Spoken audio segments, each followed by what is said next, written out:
Salut à tous!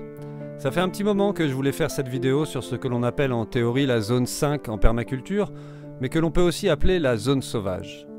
C'est pour moi une zone essentielle, car si vous pouvez ne pas avoir de zone 1 ou de zone 3, ou ajouter des zones 7 ou 8, vous ne pouvez pas ne pas avoir de zone sauvage. Car si les zones permettent de rationaliser l'espace en fonction de la fréquentation et de l'usage des parcelles, elles correspondent en général à un degré de domestication différent. Plus nous sommes près de la maison et plus il y a une domestication intense.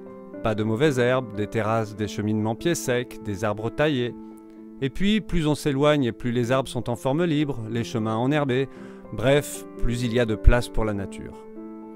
Mais ne nous leurrons pas, ce n'est pas parce qu'on laisse pousser des herbes folles, quelle que soit la zone, que l'on laisse faire la nature. Chaque plante dans la nature fait partie d'un processus lent, qui chez nous conduira vers la création ultime d'une forêt diversifiée. Chaque élément de l'écosystème participe à cette grande symphonie que l'on appelle la succession végétale ou la succession écologique.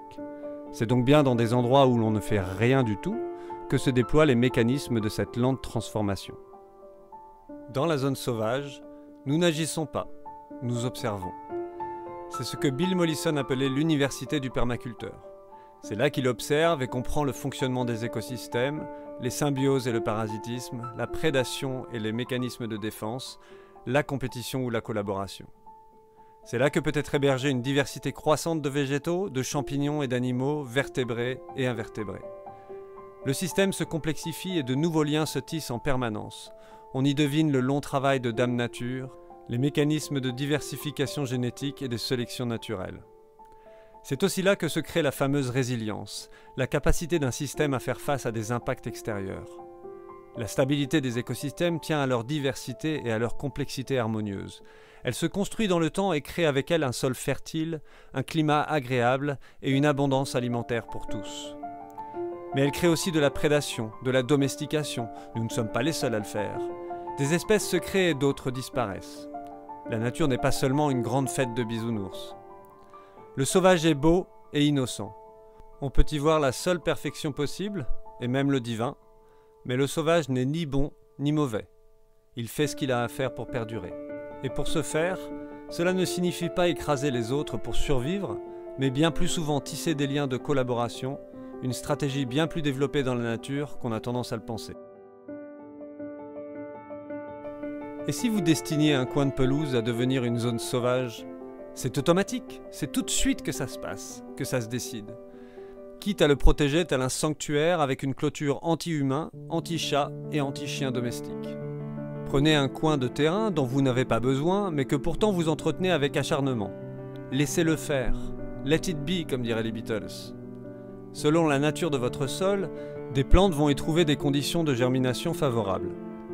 Ce sont ces mêmes plantes qui vous indiqueront l'état de votre sol et ce qu'elles peuvent faire pour le réparer, pour l'emmener toujours dans la même direction, vers un sol plus mature, un sol forestier dans la plupart des endroits de l'Hexagone.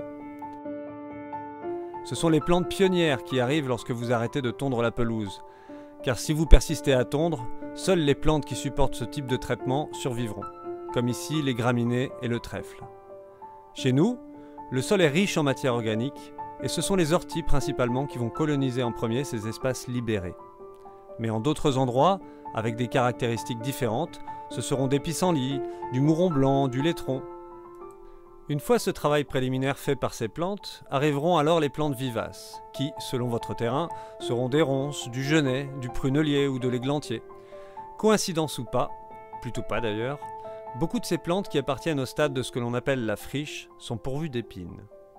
Un autre nom commun de la ronce est la mère du chêne, car c'est seulement au milieu de ces plantes que des arbres vont pouvoir se développer sans se faire grignoter sauvagement par les herbivores. Les ronces colonisent le terrain et de la même façon qu'une vague se brise sur la côte. Elles étendent leurs tiges qui s'arrondissent puis retombent tout doucement vers le sol, pour ensuite reprendre racine et poursuivre leur chemin. Mais vous pouvez les contrôler en entretenant autour par une fauche ou deux par an, ou par un coup de tondeuse si vraiment cet espace doit être ras. Pour cela, je vous invite à voir la vidéo que nous avons faite sur la gestion différenciée de l'herbe, car même pour des zones enherbées, il y a différents niveaux d'entretien et donc un développement plus ou moins important de la biodiversité. Car celle-ci n'est vraiment pas phénoménale là où vous tondez régulièrement. Il peut donc y avoir des zones de transition, de hautes herbes fauchées, 1 ou 2 fois par an, entre le gazon anglais et la zone sauvage.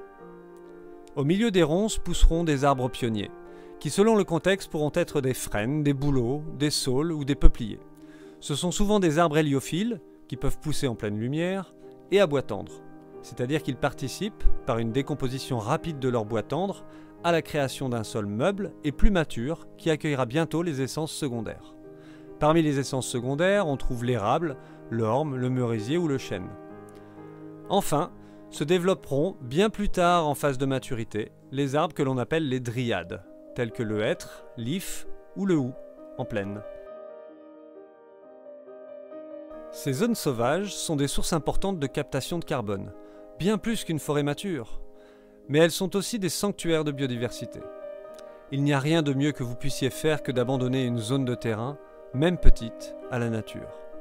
Et je dirais que par les temps qui courent, ce devrait presque être un devoir. Si vous voulez aller plus loin, vous pouvez aussi réfléchir à comment cette nature sauvage circule au niveau du paysage et créer votre zone sauvage de manière à favoriser leur déplacement. Si vous avez une forêt ou une haie qui jouxte votre terrain, commencez votre zone sauvage à partir de là et n'hésitez pas à la faire pénétrer à l'intérieur de votre espace plus domestiqué tout en essayant de la connecter à une autre zone sauvage plus loin. Et, contrairement à ce que le bourgeois réfractaire peut penser, petite pensée jaune, il y a même une notion d'esthétique à tout cela. Car pour qui développe une conscience écologique, la notion de beauté en jardinage doit évoluer et nourrir différemment votre créativité. Alors s'il vous plaît, c'est la nature qui s'adresse à vous. Ménagez un petit coin de nature partout où vous n'avez pas besoin de gazon pour jouer avec vos enfants. Ce sera un petit pas pour vous et un grand pas pour les générations.